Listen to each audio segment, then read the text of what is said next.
I am having a bit of a hard time right now. You might say. Making games is difficult, and you can't expect to just coast through the process. But this particular flavor of failure feels different. I've given up before, many more times than I'd like to admit. Don't worry, I won't do it this time if I can help it.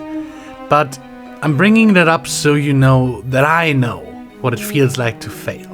I've abandoned my last game project, Sanctuary Zero, because I couldn't make my vision of the game a reality. I simply wasn't good enough.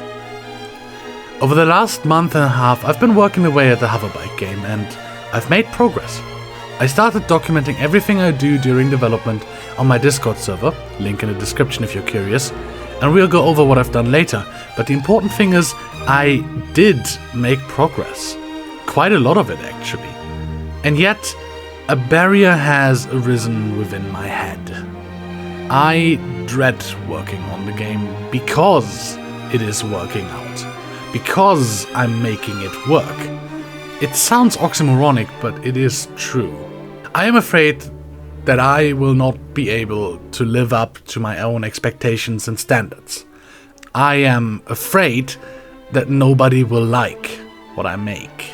Or, even worse, that nobody cares enough to dislike it.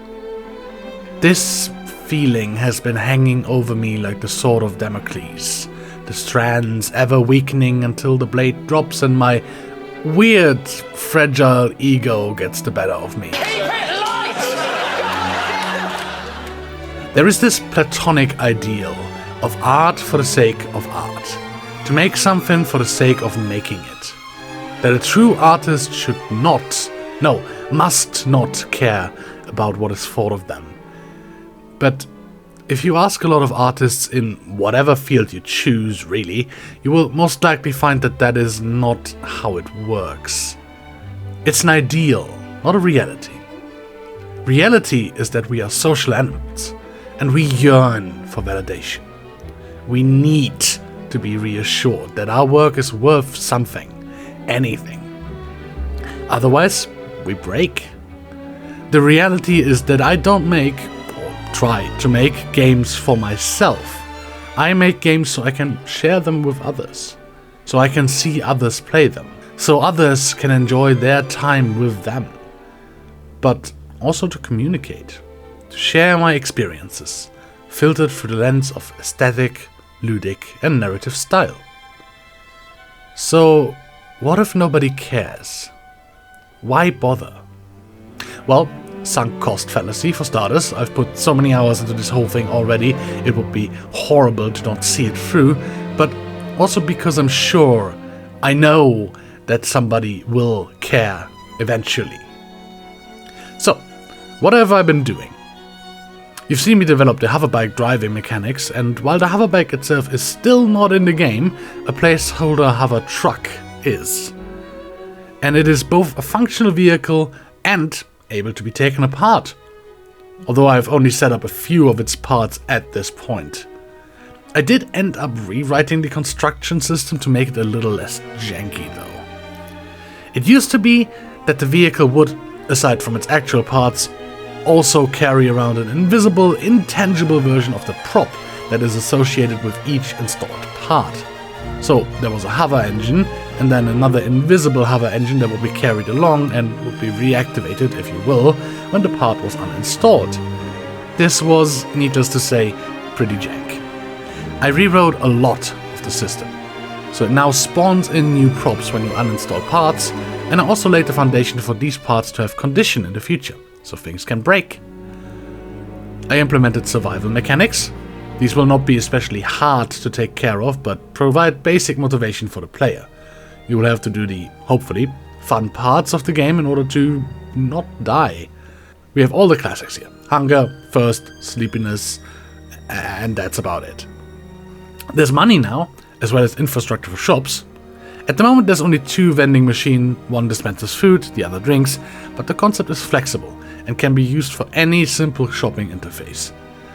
It's basically a button that takes some money and spawns an item. Any local shop in the final game will be built around this system, and I'm planning to implement an ordering system that the player can use to order things from off-world to be delivered, like parts, decorations, that sort of stuff. Of course, in order to spend money, you need to make money. And for this, I've implemented a selling mechanic. Every prop can now be given a monetary value, placed in a trigger zone which keeps track of everything in it, and when you press a button, everything gets sold and you receive your compensation. I've also made these cute little universal monitor screens, which can be hooked up to a bunch of systems and give text feedback. At the moment, random props will just spawn out in the wilderness. You can pick them up, chuck them in the back of your truck, bring them back home and sell them. Eventually, this will become more in-depth, requiring the player to uninstall parts they want to sell from wrecked spacecraft and the like. I also wrote and then rewrote a proper save system. I already had a basic system that I migrated from Sanctuary 0, but it needed massive expansion. It'll obviously keep track of basic things like the player position, survival values, all that jazz, but it also saves all the props and the vehicles in the world and spawns them in when you load the game. The vehicles in particular were kind of a pain. It's obviously not enough to just store the vehicle and where it's located. I also need to keep track of which parts are installed in which vehicle, which bolts are tightened and not tightened, and there will be many more things in the future that will all require saving. Implementing this required breaking all this data down into serializable data types. That is data that can be written to a string, because I want save data to be human readable for various reasons. So, upon saving, the system breaks open all the stuff I want to save, crams it into what is technically a JSON file, although me not knowing how to properly use the JSON standard, I wrote a horrible Lovecraftian facsimile of a JSON file. It is what it is, and it works, which is what matters. Lastly, I started implementing some temporary sound, like wind in the leaves, and the hover engines, and really just those two at the moment actually. There's some more code that I need to write, but it's actually not that much for now. And this is where the fear comes in. Because now I need to do a ton of art. And I don't know if I'm good enough to create it. What if I cannot live up to my ideas? My vague concepts of an aesthetic that I can often only define by what it isn't, instead of what it is. I already hate all the art I've done so far, and I will have to redo most of it, if not all of it, over time. What if this just turns into an endless cycle? Well, I intend not to let myself be stopped. Not by this.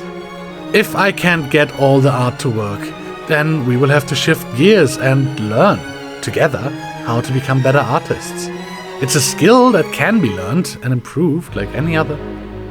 It's an obstacle to overcome, and overcome we shall. Because somebody will care.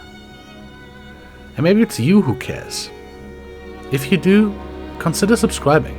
It really, actually means a lot to me. And consider joining the Discord server if you'd like. People on there get to, participate in playtests and give really direct feedback. It's neat. Sometimes I post memes. You can post memes if you want. You can do that. Anyways, I shall see you soon on the next step of this journey towards going really fast on a hoverbike. Bye!